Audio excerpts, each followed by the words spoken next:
할렐루야. 하나님의 은혜가 이렇게 거룩한 주일 성교에 나오신 모든 분들에게, 또한 영상을 통해 참여하신 모든 분들에게도 넘치시기를 바랍니다.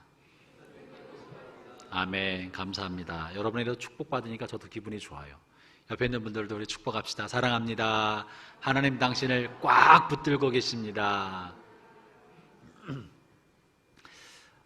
오늘 성경 본문은 매우 흥미로우면서도 아주 특이한 이야기를 해주고 있습니다. 7장까지는 예루살렘 중심으로 복음이 전파되는 이야기를 다루었다가 박해가 읽자 8장에 사마리아로 가서 복음이 전파된 이야기를 하고 있는데, 오늘 8장에는 이 사마리아에서 있었던 하나의 에피소드 같은 한 사건에 관해서 집중적으로 다루고 있습니다. 그런데 공교롭게도 이 사건에 관여하는 사람이 등장하는데, 같은 이름을 가진 두 사람이 주인공으로 등장합니다. 한 사람은 마술사 시몬이고 또 한 사람은 베드로 시몬입니다. 이 조금은 에피소드 같은 이 사건은 왜 성경에 기록해 놓았을까요? 이것은 어쩌면 우리에게 뭔가 비슷하면서도 매우 다른 무언가를 알려주기 위하여 이 사건을 성경에 기록한 것이 아닌가 그렇게 생각합니다. 이 두 시몬의 이야기는 겉모양은 비슷해도 속이 전혀 다른 두 사람의 이야기인 것입니다. 한 사람은 변질된 신앙인의 도시인 사마리아에 살고 있던 사람이고, 또 한 사람은 정통 신앙인의 도시인 예루살렘에 살고 있는 사람이었습니다. 한 사람은 마술을 통해 사람을 놀라게 하였다면, 또 한 사람은 성령의 역사하심으로 사람들을 놀라게 했습니다. 두말할 것 없이 첫 번째 사람은 거짓 사도요, 두 번째 사람은 참 사도입니다. 같은 이름을 가진 두 다른 사람, 대단히 비슷하면서도 전혀 다른 두 사람을 통하여 마치 하나님의 일인 것 같지만 하나님의 일이 아닌, 매우 유사하면서도 아닌 이것을 하나님께서 다루기 위하여 본문의 사건을 기록하지 않으셨나 그렇게 생각합니다. 오늘 말씀을 통해 우리가 매우 유사하지만 아주 다른 성령의 사역에 관해서 함께 말씀을 나누고자 합니다. 먼저 우리가 기억해야 할 것은 이 두 사람의 모양과 행동, 하는 일이 매우 유사했다는 사실입니다. 먼저 마술사 시몬을 살펴볼까요? 9절부터 11절에 이렇게 기록되어 있는데 같이 한번 다시 읽어봅시다. 마술사 시몬에 관해 뭐라고 언급하고 있나? 다시 봅니다. 시작. 그 성에 시몬이라는 사람이 전부터 마술을 행하여 사마리아 백성을 놀라게 하며 자칭 큰 자라 하니 낮은 사람부터 높은 사람까지 다 따르며 이르되 이 사람은 크다 일컫는 하나님의 능력이라 하더라. 오랫동안 그 마술에 놀랐으므로 그들이 따르더라. 굉장한 일을 해서 많은 사람이 따랐다는 거죠.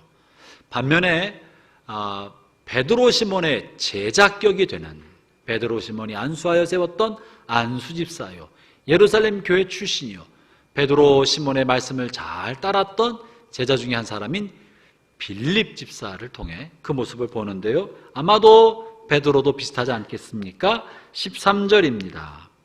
시작. 시몬도 믿고 세례를 받은 후에 전심으로 빌립을 따라다니며 그 나타나는 표적과 큰 능력을 보고 놀라니라. 두 사람이 갖고 있는 공통점이 뭡니까? 발견하셨을 거라고 생각합니다. 두 사람이 갖고 있는 첫 번째 공통점은 모두 놀랄만한 일, 즉 기적을 행하고 있었다는 사실입니다. 과학적으로 이해할 수 없는 신비로운 일, 기적을 행함으로 사람들이 놀라며 그들을 중심으로 사람들이 모이고 있었습니다. 마술사 시몬은 놀랍고도 신비한 일을 많이 했습니다. 그래서 그걸 본 사람들이요, 낮은 자로부터 큰 자까지 많은 사람이 모여들었습니다. 그리고 사람들은 생각하기를 이것은 사람이 할 수 없는 일이다, 상식을 벗어난 초월적인 신비와 기적이며 이거는 하나님의 사람만 할 수 있는 일이다 라고 생각했습니다. 그래서 말하기를 이것은 크다 일컫는 하나님의 능력이다, 이 사람은 하나님의 종이다 라고 생각했던 것이죠.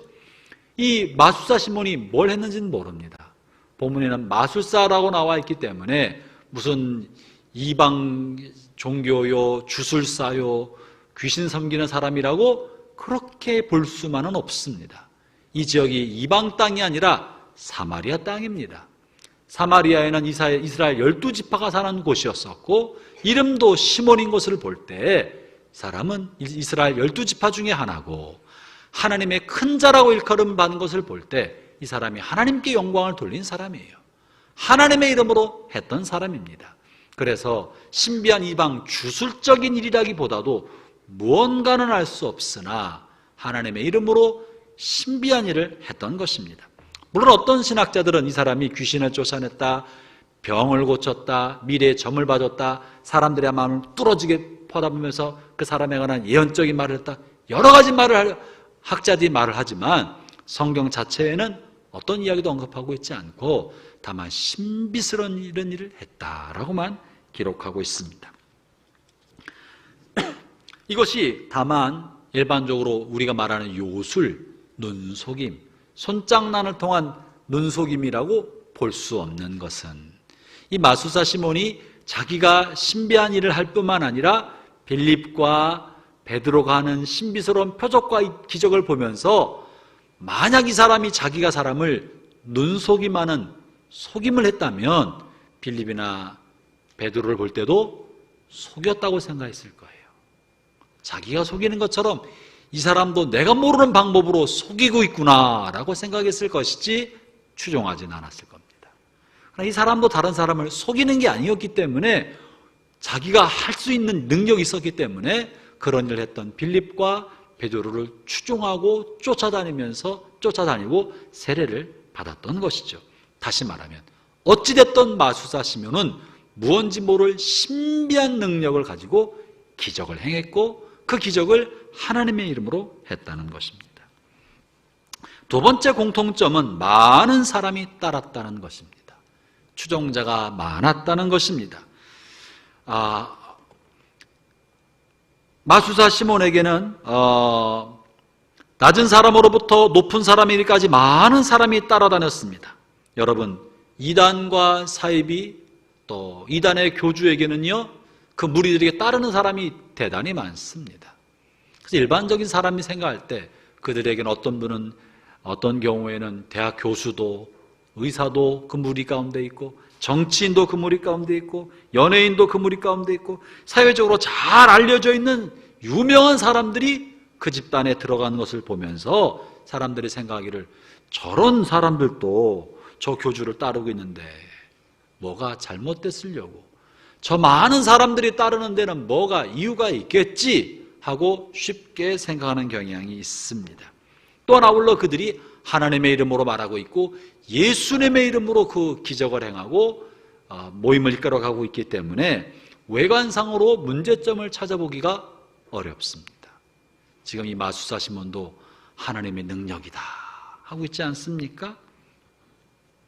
그래서 사람들이 생각하기를 이단과 사이비 교주를 많은 사람들이 모이니까 기성교회가 시기하고 질투해서 비난한다, 모함한다 라고 말하는 경우들이 없지 않아 있습니다. 그러나 사랑하는 형제자매 여러분, 속으면 안 됩니다. 속으면 안 됩니다. 능력이 나타난다고 해서 그리고 사람들이 많이 모인다고 해서 낮은 사람이나 높은 사람들이나 세상에 유명한 사람들이 그를 따른다고 해서 그리고 하나님의 이름으로 그리스도의 이름으로 무언가 한다고 해서 그 사람이 하나님의 사람이라고 단정적으로 말할 수 없다는 것입니다.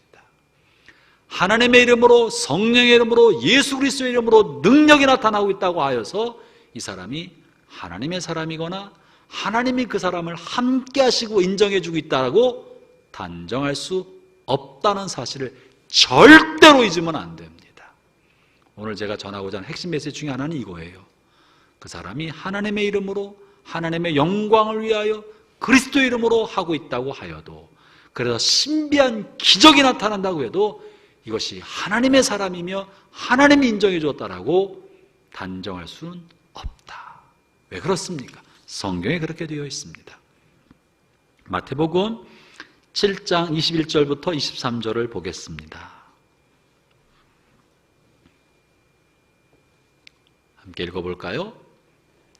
시작. 나더러 주여 주여 하는 자마다 다 천국에 들어갈 것이 아니요 다만 하늘에 계신 내 아버지의 뜻대로 행하는 자라야 들어가리라. 그날에 많은 사람들이 나더러 이르되 주여 주여 우리가 주의 이름으로 선지자 노릇하며 주의 이름으로 귀신을 쫓아내며 주의 이름으로 많은 권능을 행하지 아니하였나이까 하리니 그때 내가 저희에게 밝히 말하되 내가 너희를 도무지 알지 못하니 불법을 행하는 자들아 내게서 떠나가라 하리라.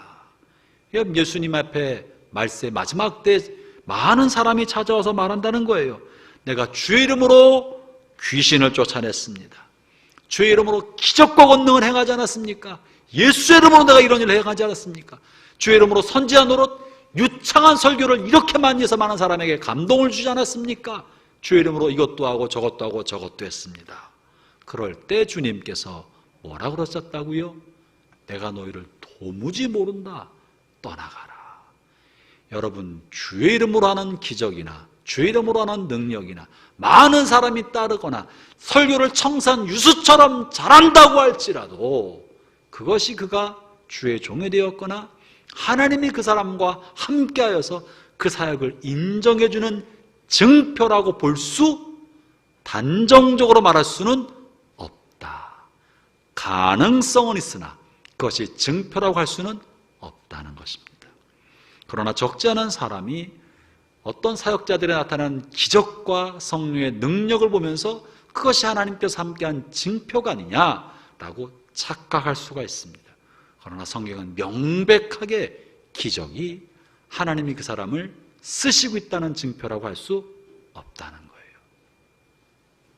청산유수 같은 설교가 하나님 그 사람을 사용하고 있다는 표식이라고 할 수 없다는 거예요.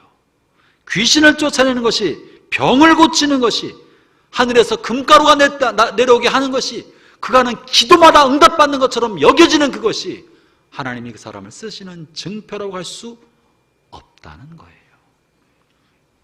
그가 보여주는 능력이 그가 주님의 종되었음을 말해주는 것은 아닙니다. 그를 통해 나타나는 기적이 주님께서 그와 함께 계심을 말해주는 것도 아닙니다. 속으면 안 됩니다. 많은 이단과 사이비들이 기적 행하는 능력을 가지고 사람을 현혹합니다. 속입니다. 여러분 잘 들으셔야 합니다. 저는 지금 기적을 행하는 것이 잘못됐다고 말하는 것은 절대 아닙니다. 성경은 성령으로 말미암아 기적이 나타난다고 말하고 있습니다.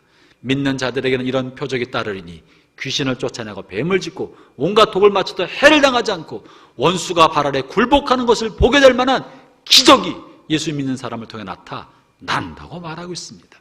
그것은 정상인 것입니다. 잘못된 게 조금도 없습니다. 내가 만약에 기적을 행하지 못한다고 하여서 기적을 잘못됐다고 말하는 것은 천부당 만부당한 일입니다. 여러분, 저는 죽은 자를 살려본 적이 없습니다. 죽은 자를 기도로 살려본 적이 없습니다. 저는 암병을 고치는 치유사역자가 아닙니다. 그러나 저는 한 번도 암병 환자를 즉석에서 고쳐본 적이 없고 죽은 자를 살려낸 적이 없지만 하나님은 지금이라도 저를 쓰셔서 암 환자의 몸에 손을 얹고 기도할 때 주님이 불쌍히 여기시고 허락하시면 그가 낫고 살아날 줄로는 믿습니다. 제가 해본 적이 없다고 해서 이런 일이 벌어지는 것이 잘못됐다거나 나는 할 수 없다거나 말하지 않습니다. 왜냐하면 성경이 기록되어 있기 때문에 주님이 원하시면 언제든지 내가 아니라 하나님이 하실 수 있다는 거예요. 그건 지금도 벌어진 일입니다. 그러나 그것이 이 일을 행하는 사람이 하나님의 사람이고 주의 종이며 그가 하나님의 사역을 잘 감당하고 있는 증표라고 할 수는 없다는 거예요.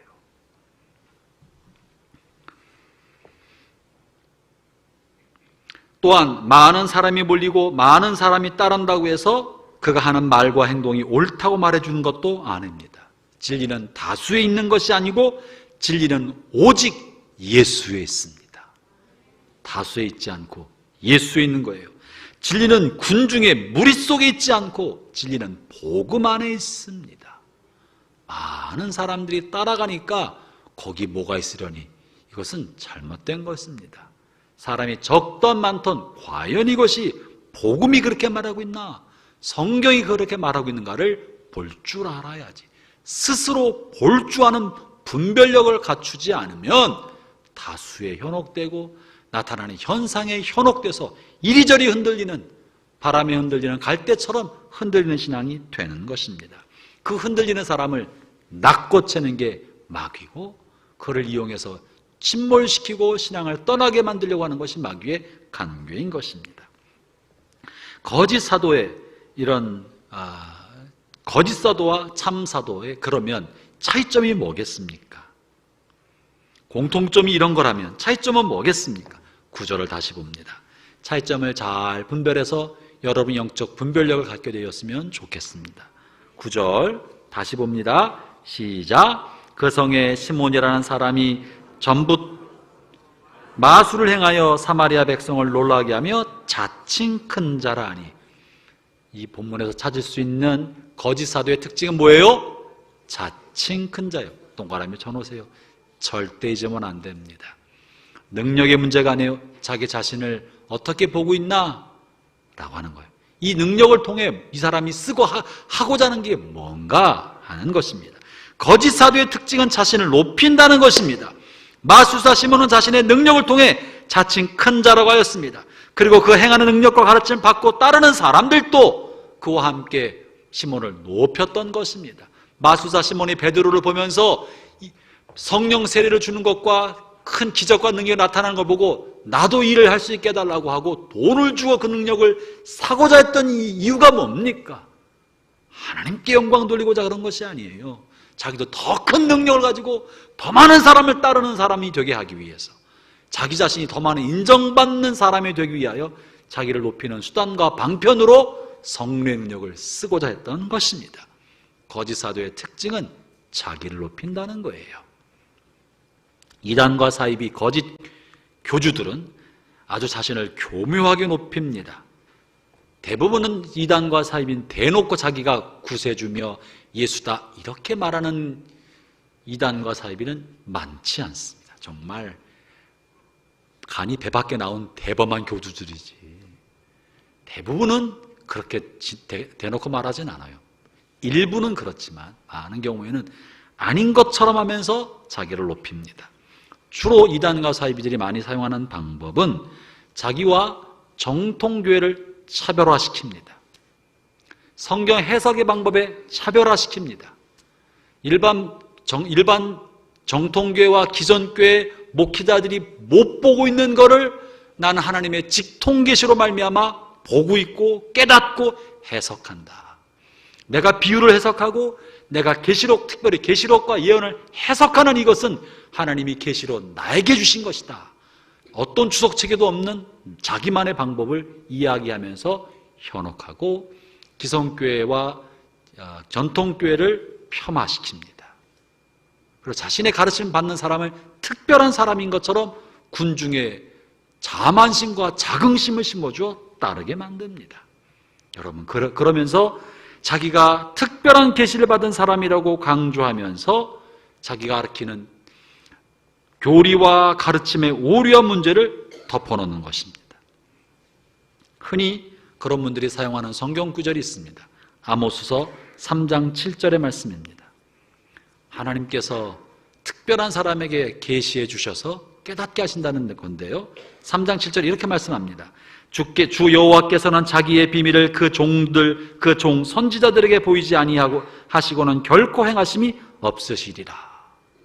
미래에 될 일, 2023년에 일어날 일, 2021년에 대한민국에 일어날 일을 하나님의 계시로 종들에게 보여서 행하신다 하면서 미래에 될 일과 종말에 일어날 일들과 이것을 비유와 계시록을 통하여 이상하게 해석해서 전파합니다. 여러분, 속으면 안 됩니다. 사이비와 잘못된 사도들의 특징은 자기를 높이는 거예요. 자기를 높여서 다른 사역자와 차별화를 시키는 거예요. 그래서 자기를 따르는 사람에게 자긍심을 심어준 자기 집단을 만드는 것입니다. 그리고 교주 자신의 말을 듣지 않으면 하나님의 말씀을 듣지 않는 것이요 하나님의 무서운 심판이 있을 거라고 협박합니다. 이 협박과 두려움 때문에 일단 그 무리에 들어가면 나가지를 못하는 거예요. 만약 이 무리를 나가면 큰 심판을 받을 것만 같은, 큰 저주와 벌을 받을 것만 같은 두려움을 끊임없이 심어주는 두려움으로 공동체를 결속시키려고 합니다. 그래서 이단에 들어가면 빠져나오기가 어려운 것입니다. 희한하게요, 이런 사이비 교주들이 대개 흰 양복과 흰 구두, 백구두를 신는 사람들이 많더라고요. 왜 그러나 싶었어요. 왜 저러지? 누가 봐도 이상한 거를 왜 저렇게 신고 다니나. 아마도 자기를 차별화시키고 싶은 마음 때문에 그렇게 하는 것 같아요. 강단에 설 때 하얀색 양복에 흰 구두. 혹시 여기 하얀 양복 입으신 분은? 저 그분들을 나쁘다고 말하는 건 아닙니다. 흰 옷도 좋아합니다. 그러나 하여튼 자기를 차별화시켜서 특별하게 보이고자 하는 그 욕구가 많은 거, 영적으로 건강하지 않은 거죠. 만민중앙교회 이재록 씨. 그는 자기는 모태로부터 지고 난 모든 원죄, 이전에 졌던 자범죄를 자기가 피를 토하면서 싹 용서받아서 자기는 원죄와 자범죄로부터 완전히 용서받은 무음한 사람, 완전한 사람이 되었다고 말합니다. 그러면서 말을 하기는 예수 그리스도는 하나님의 우편에 앉으셨고 자신은 성결케 되어서 하나님의 좌편에 앉아있다, 이렇게 말합니다. 사기꾼입니다. 가짜입니다. 흰 옷을 입고 있죠? 저러다. 이 흠없고 점없고 무흠하고 완벽하다고 말하는 이 사람이 지난 수십 년 동안 수많은 여성 성도들을 성추행하고 성폭행했습니다. 지금 16년을 확정받아서 감옥에서 감옥살이 하고 있습니다. 용납할 수 없는 악당입니다. 신천지 이만희, 이 사람은 교주란 말이 사람들의 부정적 이미지를 준다고 해서 교주란 말을 쓰지 않고 총회장이라는 용어로 사용을 합니다. 그리고 자기 자신은 마귀를 이긴 자요, 사도 요한이요, 새로운 요한이요, 하나님의 말씀의 대언자요, 보혜사라고, 스스로 보혜사라고 칭하합니다. 그리고 심지어 어떤 경우에는 자기는 죽지 않을 거라고 말을 했다고도 증언자를 통해 말을 합니다. 90살에 되었습니다. 지켜볼랍니다. 얼마나 오래 사나. 자신은 마지막 때의 재림 예수라고 말합니다. 이만희 때문에 얼마나 많은 성도들이 현혹되었고 얼마나 많은 교회가 고통받았는지 헤아릴 길이 없습니다.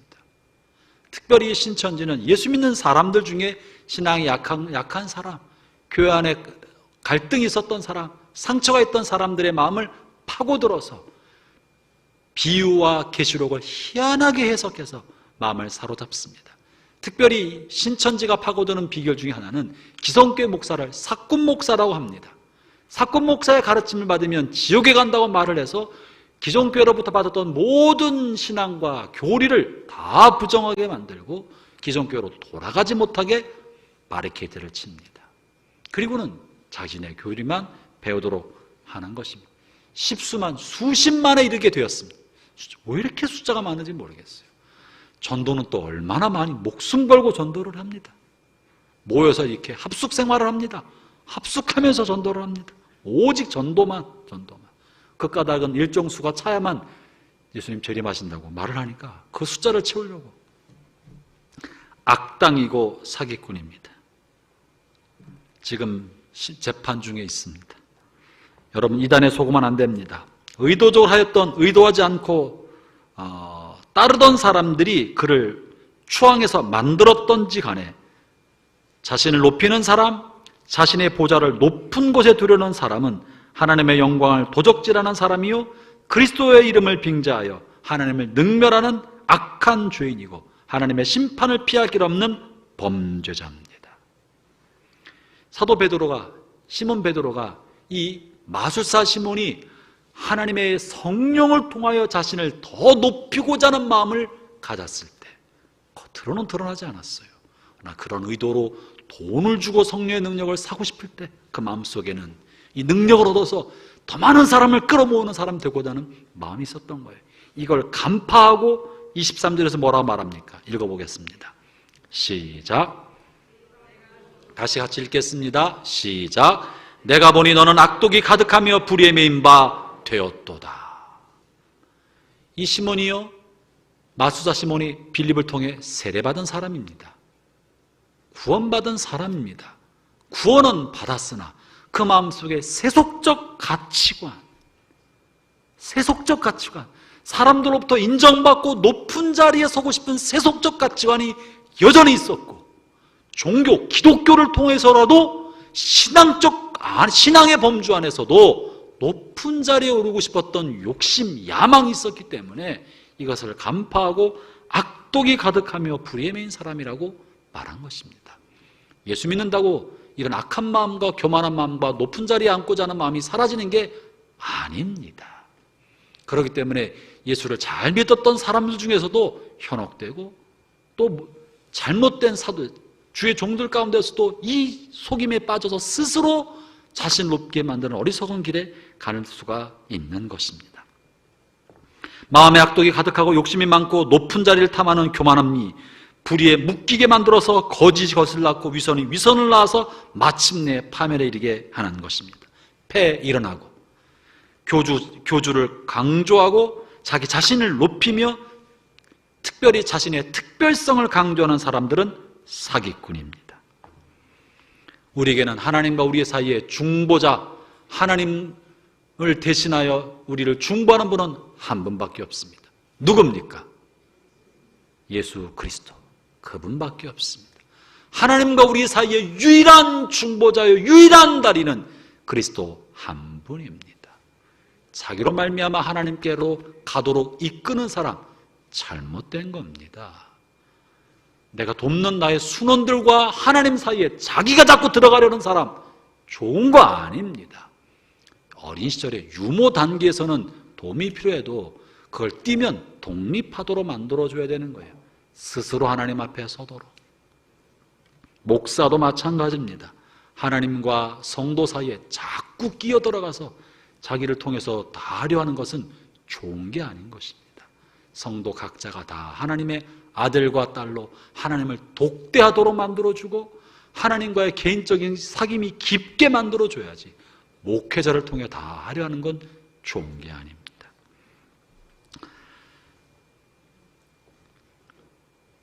누구든지 그리스도 이외에 자신을 높이는 사람은 그가 누구든지 간에 저주를 받을 것입니다. 그를 따르는 이들은 그들이 어떤 아름다운 교리와 잘 만들어진 가르침을 가지고 있을지라도 그 교주에게 속고 있는 것이고 거짓 사도에게 속고 있는 것입니다. 뿌리가 틀렸기 때문에 모양이 그럴듯해도 틀린 것입니다. 비록 그들이 그리스도교의 옷을 입고 예수 그리스도와 하나님의 아버지에 대한 신앙을 말한다 할지라도 그 뿌리는 자기의 영광을 구하고 그리스도의 이름을 빙자하여 자신의 왕국을 건설하려는 이단자요 사이비요 사꾼일 뿐인 것입니다. 주의 종들은 마땅히 하나님께 할 영광을 종된 자신들이 가로채지 않도록 끊임없이 스스로 경계해야 합니다.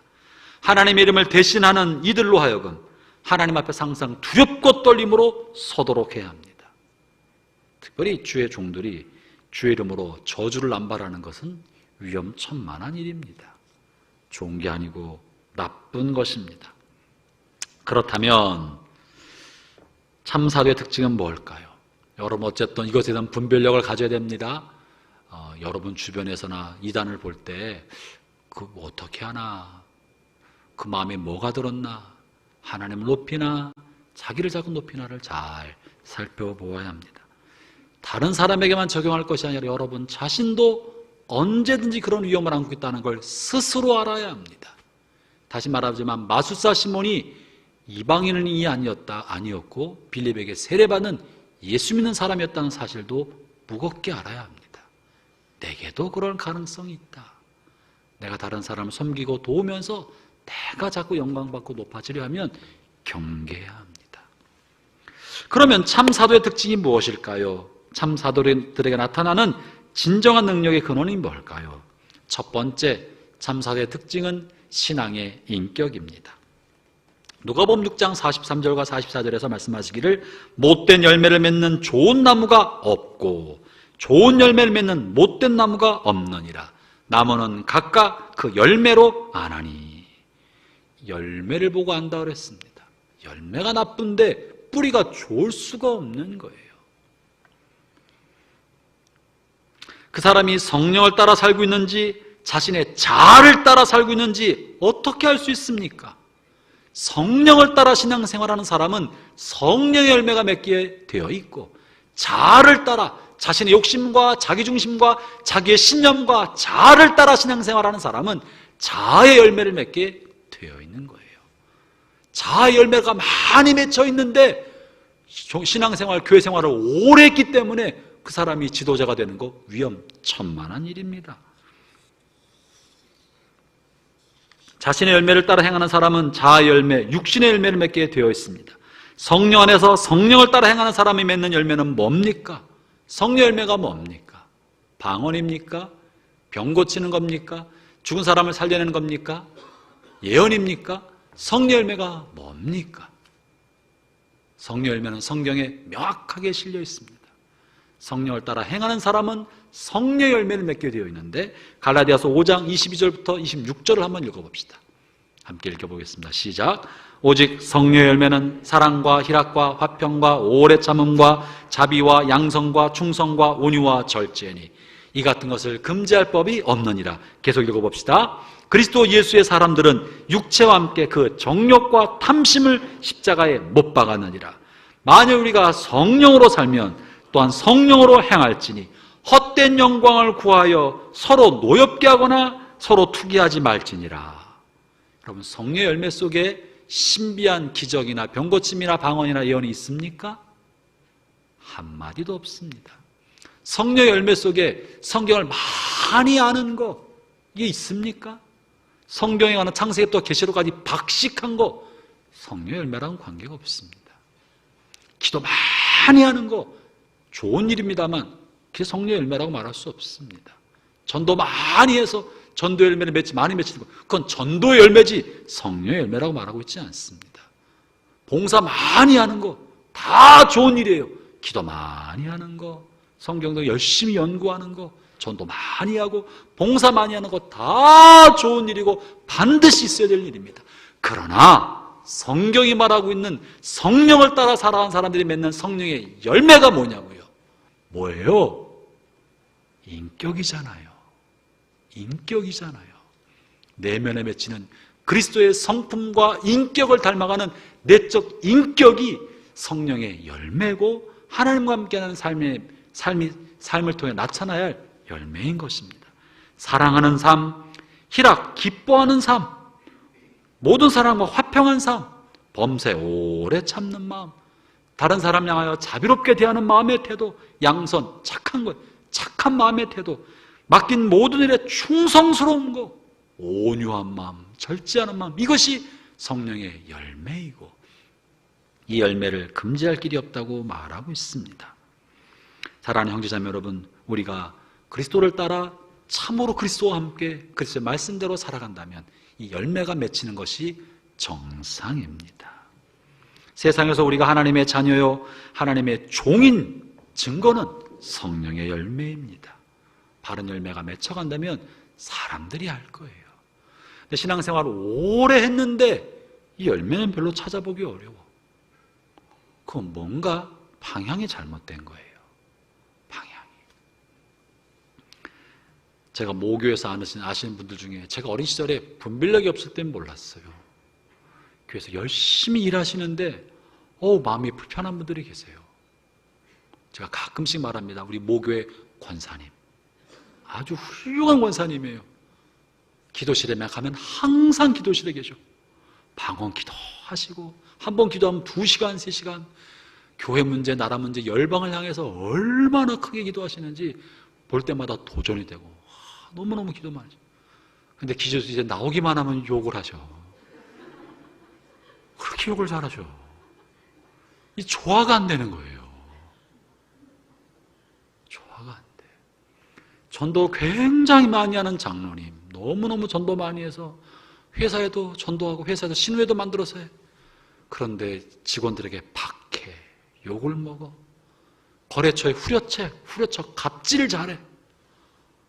이게 맞는 거예요, 이거? 전도 많이 하고 전도 열매를 많이 맺히니까 훌륭한 신앙인입니까?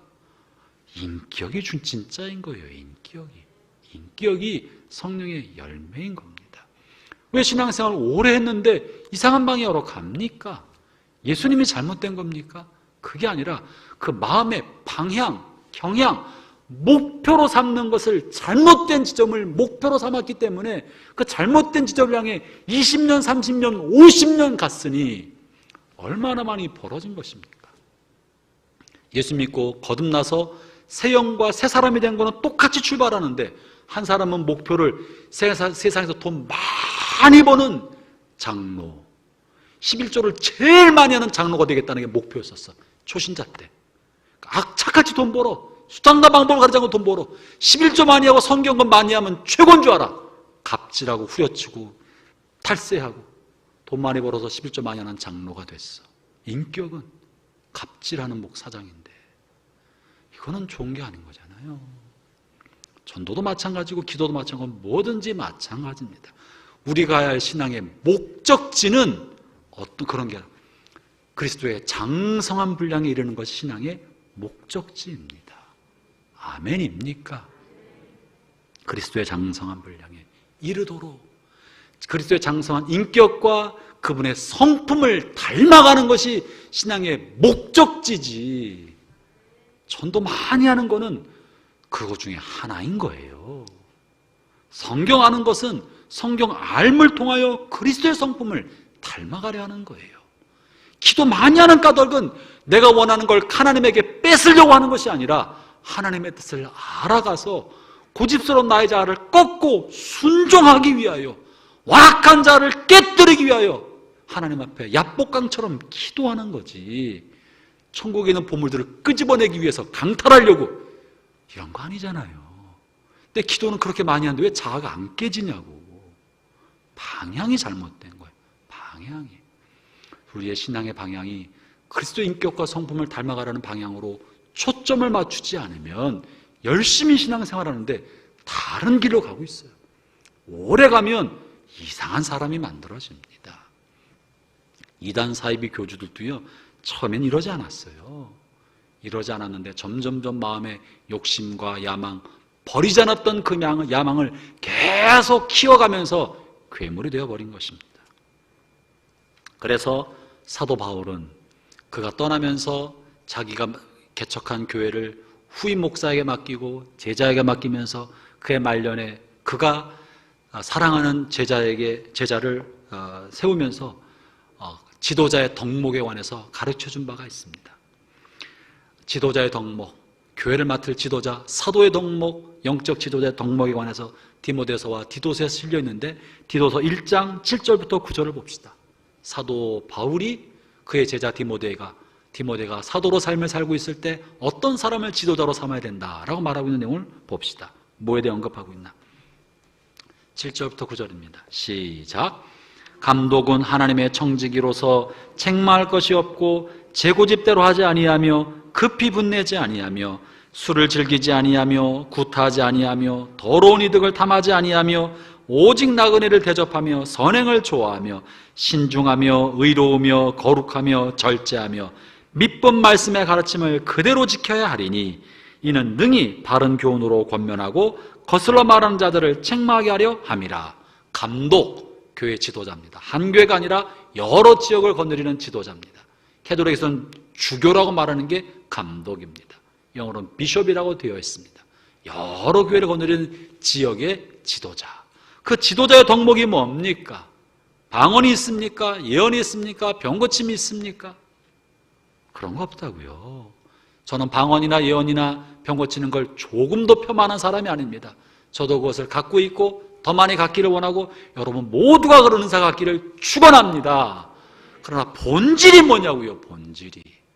여기 나와 있는 지도자 참사도의 본질은 모두 다 예외 없이 인격입니다. 신앙의 인격, 책망할 것이 없는 인격을 갖고 자기 고집대로 하지 않고 급히 화를 내지 않고 술 즐기지 않고 구타하지 않고 아유 얼마나 많이 때렸으면 이런 말을 들었을까. 당시 사회가 그런 사회인 거예요. 더러운 이득을 탐하지 않고 나그네를 잘 대접하고 선행을 좋아하며 신중하고 의로우며 거룩하며 절제하며 말씀을 잘 지켜 행하는 사람. 인격이 사도의 특징인 것입니다. 형제자매 여러분, 여러분의 신앙의 목적을 그리스도의 인격과 성품을 닮아가는 것 사람으로 삼기를 축원합니다. 그걸 가지고 분별할 수 있게 되기를 바라는 것입니다. 교회 공동체도 마찬가지입니다. 교회 공동체, 공동체적 인격이 성숙할 필요가 있어요. 그러면 주변 사람들이 보고 압니다. 저게 공동체는 어떠하다. 공동체적 인격이 그리스도의 인격을 닮아가도록 성숙해야 할 것입니다.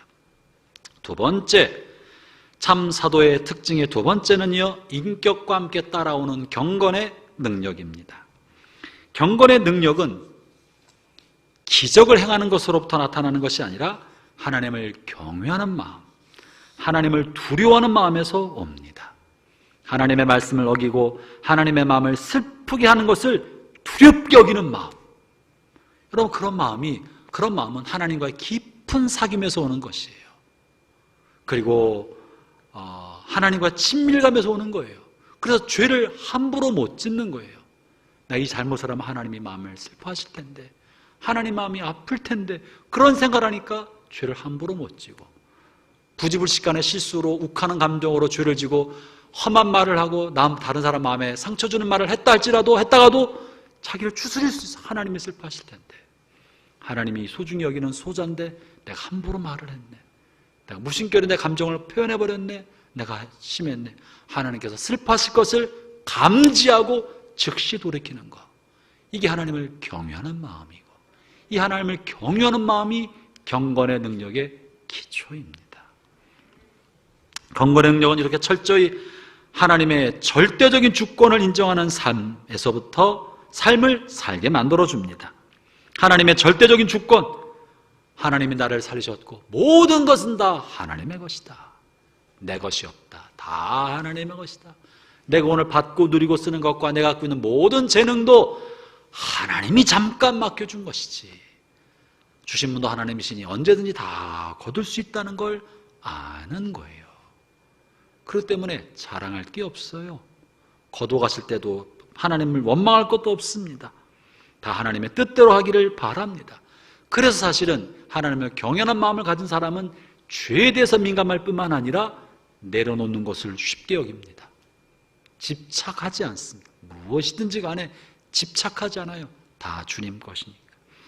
능력의 근원이라는 책에서 토미 테리는 이렇게 말합니다. 하나님의 능력의 출발점은 내려놓음이다. 토미 테리의 굉장한 통찰력입니다. 이 책을 읽으면서 내가 무릎을 쳤는데, 그래, 그리스도인의 능력은 카리스마가 아니라 자신의 것을 내려놓을 수 있는 내려놓음이다. 그리스도 하나님이신 예수님께서 하나님 되심을 어떻게 보여주셨습니까? 기적을 행함을 통해 보여준 것이 아니라 하늘 보좌를 버리고 사람처럼 내려오신 것이 하나님의 하나님 되심을 보여주신 것이고, 자신이 억울함에도 불구하고 십자가에서 그냥 죽으신 것이 하나님의 하나님 되심을 보여주신 거예요. 그게 기독교 신앙입니다. 우리가 할 수 있으나 마땅한 권리를 가지고 있음에도 불구하고 하나님을 생각하고 쓰지 않을 수 있는 것, 자신을 비우고 내려놓을 수 있는 능력, 그게 진짜 경건의 능력이엇이다. 아멘입니까? 권리를 못 써서 안달할 것이 아니라 권리를 비울 줄 아는 거, 그게 진짜 경건의 능력이고, 그런 사람에게 하나님의 영광이, 성령이 임하시고 그 사람을 도구로 쓰시는 거예요. 그 사람을 쓰셔야 이 사람이 하나님의 영광을 도적질하는 범죄에 빠지지 않고 자유롭게 하나님을 쓸 수 있지 않으시겠습니까? 성령의 능력은 다만 하나님의 것이고 하나님 주시는 선물일 뿐입니다. 하나님이 자유롭게 쓸 수 있는 사람이 되려면 늘 자신을 비울 줄 알고 하나님 주권, 절대적인 하나님의 주권을 인정할 때 하나님이 마음껏 쓸 수 있는 사람이 되는 것입니다. 사랑하는 형제자매 여러분, 저는 저 자신을 향해서나 오늘 말씀을 듣는 모든 성도들 향해서나 성령의 능력이 함께 하시기를 바랍니다. 선물로 주신 하나님의 은사와 그의 능력이 함께 하기를 바랍니다. 그러나 그것 위에 그리스도의 성품과 인격을 닮아가는 거룩함과 또 언제든지 하나님의 절대적인 주권을 인정하고 하나님과 친밀한 삶을 살아가는 경건의 능력이 더해지는, 참다운 그리스도다운 그리스도인다운 그리스도인 되시기를 주의 이름으로 축원합니다. 성령의 능력에 관해서는 다음 시간에 좀 더 다루겠습니다. To be continued. 오늘은 여기까지. 기도합시다.